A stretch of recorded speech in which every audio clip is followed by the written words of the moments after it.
I remember the day I finally bought the whole branch like it was yesterday, even though it was years ago, and I was barely more than a girl with a dream. Back then, they called me just a teller, a face behind a counter, someone who processed transactions and kept her head down. No one saw the fire burning inside me. No one knew that beneath my plain uniform, I was already plotting my ascent. I was only 25 then, working long hours in a tiny windowless room, staring at numbers that felt more like a prison than a promise. I had grown up in a small apartment with peeling walls and dreams that tasted like ash, but I refused to let my circumstances define me. I kept my ambitions hidden like a secret weapon, and every night I studied financial reports, market trends, everything that could give me an edge. I knew I wasn't meant to stay behind that counter forever.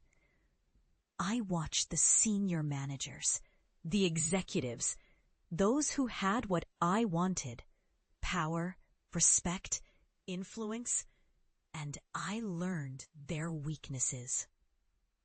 I saw how they played their games, how they manipulated, how they betrayed each other just to climb a little higher, and I vowed that no one would do that to me. When I finally got my chance, it was not with a grand gesture or a lucky break, but through patience, cunning, and relentless focus. I invested every penny I could scrape together into small, strategic ventures, always keeping my true wealth hidden beneath layers of secrecy. I built a network of allies and enemies, always watching, always waiting. One day, I was called into the office of the branch manager, an arrogant man who looked down on me because I was just a teller. He scoffed when I suggested I had bigger plans.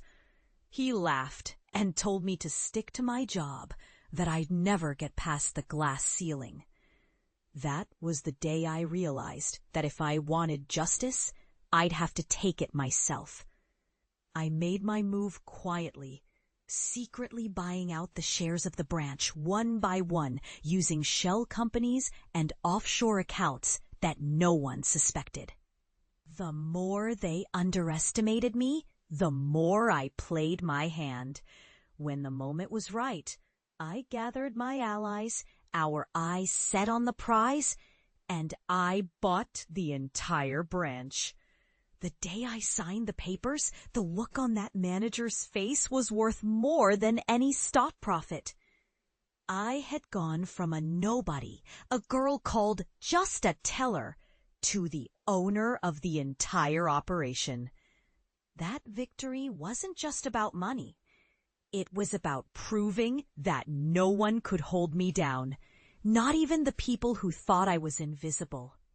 I remember standing in that office, feeling the weight of years of struggle lift from my shoulders, knowing I had finally claimed what was mine through sheer will and cunning.